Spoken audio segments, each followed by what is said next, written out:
हमने कभी भी अपना प्रचार और प्रसार नहीं किया है। जी, लेकिन महाराष्ट्र में भी कई मस्जिदों के अतिक्रमण के मामले हैं।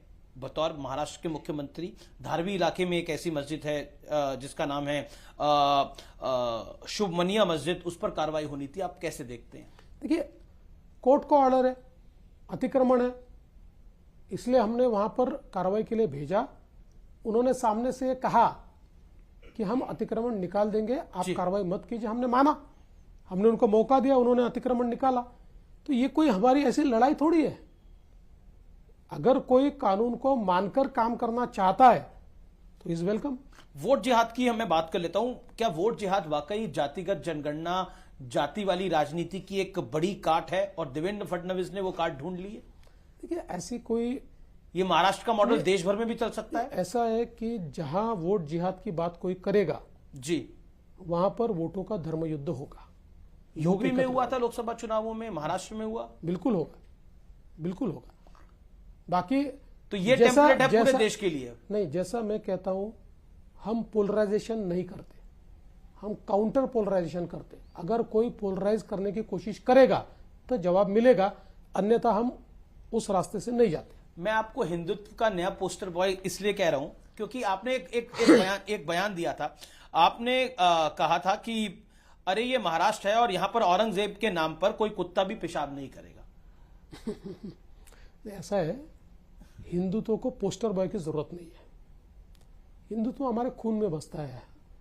हमारी सदियों से विचारधारा हिंदुत्व की विचारधारा है, इसलिए उसके लिए किसी पोस्टर बॉय की जरूरत नहीं है। और मैं ऐसा मानता हूं, इस देश में हिंदुत्व के पुरोधा के रूप में अगर किसी को देखा जाए तो वो मोदी जी को देखा जाए, क्योंकि मोदी जी ने हमारी जो संस्कृति है, हमारी जो वजूद है, हमारा जो इतिहास है, हमारे जो संस्कार है और हमारी जो पहचान है, इसको वापस लाने का काम किया है।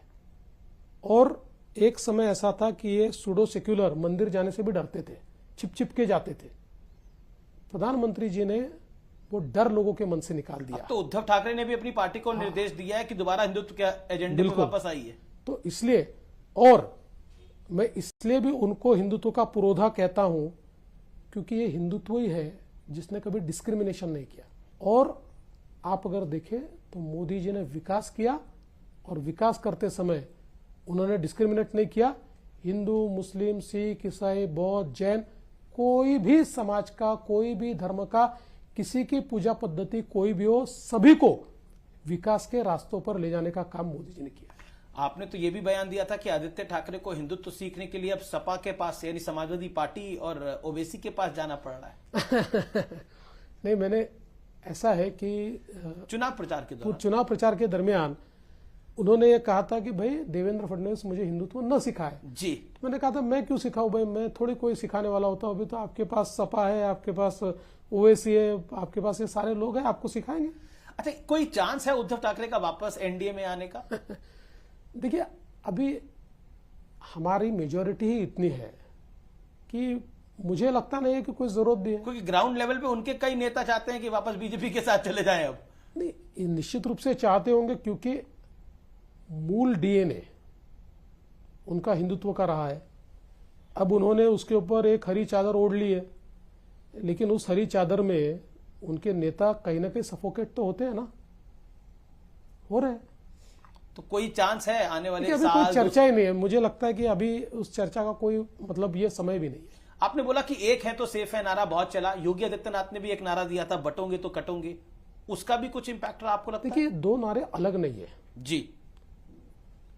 आज ये मेरे सामने गिलास रखा हुआ है जी, मैं ये भी कह सकता हूं कि गिलास आधा भरा है, मैं ये भी कह सकता हूं कि गिलास आधा खाली है। जी, तो बटोगे तो कटोगे कहना, इसका अर्थ है गिलास आधा खाली है। एक है तो सेफ है, इसका कहना गिलास आधा भरा है। देखिए, दोनों का अर्थ तो यही है कि united we stand and divided we fall. हम अंग्रेजी में कह दे तो बहुत अच्छा लगता है सबको, ये घोषवाक्य हो जाता है अंग्रेजी का। लेकिन अगर कोई हिंदी में कह दे तो ये बांटने वाली बात हो रही है।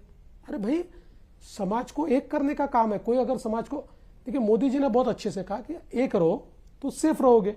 योगी जी ने अपने स्टाइल में उसको कह दिया, कह रहे भैया साथ में नहीं रहोगे तो समाप्त हो जाओगे। जी अच्छा, उत्तर में योगी जी हैं और पश्चिम में यानी और वेस्ट में फडणवीस जी आ गए, देश में तो मोदी जी आई, ईस्ट में हिमंता बिस्वा शर्मा हो गए और साउथ में पवन कल्याण, आप हालांकि आपके सहयोगी हैं। ये पोस्टर बहुत चल रहा है, तो कैसे आप देखते हैं, मतलब आपको लगता है कि फ्यूचर ऑफ बीजेपी इज जो है, आप भविष्य हैं भारतीय जनता पार्टी का भारतीय जनता बड़े रूप में? भारतीय जनता पार्टी में बहुत नई जनरेशन के नेता है जी, इसलिए भारतीय जनता पार्टी का फ्यूचर ब्राइट है। आज मेरे जैसे नेता ये 3-3 बार मुख्यमंत्री बन पाए, ये कांग्रेस में संभव नहीं है, ये केवल बीजेपी में संभव है। मोदी जी ये कर सकते हैं, ये उनमें क्षमता है, ताकत है और हिम्मत है। तो मुझे लगता है कि एक बहुत बड़ी पीढ़ी का निर्माण मोदी जी ने किया है, उन्हीं में से कुछ लोग आगे जाएंगे, आगे पार्टी संभालेंगे। तो आपको लगता है कि आप वो जो बीजेपी की लिस्ट है उसमें आप टॉप पे हैं अभी? नहीं, मैं नहीं मानता मैं टॉप पर हूं वगैरह नहीं मानता। बीजेपी की अगली पीढ़ी की लिस्ट में मैं जरूर रहूंगा। मैं 3 फोटो लेकर आया हूं आपको दिखाने के लिए। पहली फोटो जो है वो है ये, क्या कहना चाहते हैं आप इस फोटो को देखकर? देखिए, यही विनम्रता है मोदी जी की जो लोगों का दिल जीतती है। वो इतने बड़े नेता है, ये तो कार्यक्रम उनका नहीं था, हमारी शपथ का कार्यक्रम था, लेकिन उन्होंने जिस प्रकार से विनम्रता के साथ एक प्रकार से लोगों का आभार माना कि आपने हमको वोट दिया जी, ये लोगों का दिल जीतती है।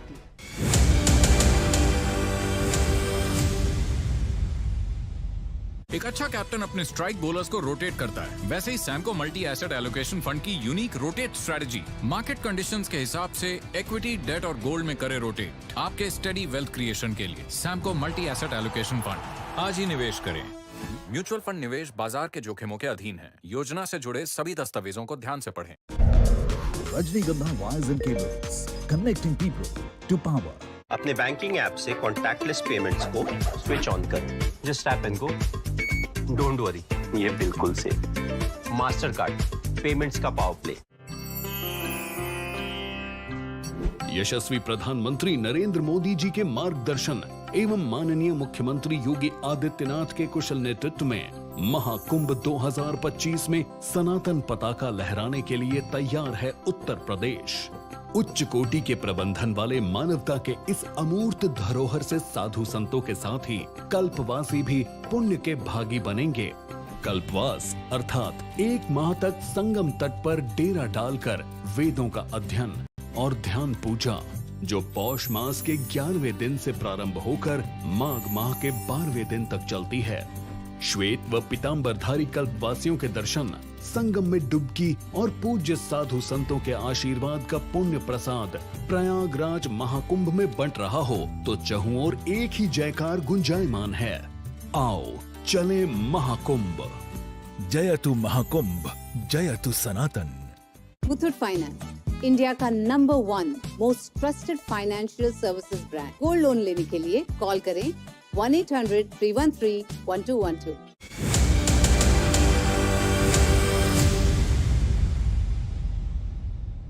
चुनाव प्रचार के दौरान आपने गाना गाया था, गीत था वो जागो हिंदू जागो, अब वो काफी वायरल हो रहा है।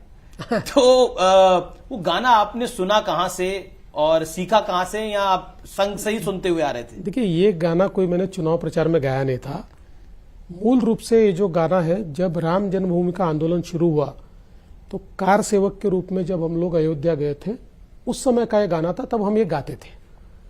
तो जब राम मंदिर का शिलान्यास हुआ उस समय भी मैंने वो गाना गाया था याद करके।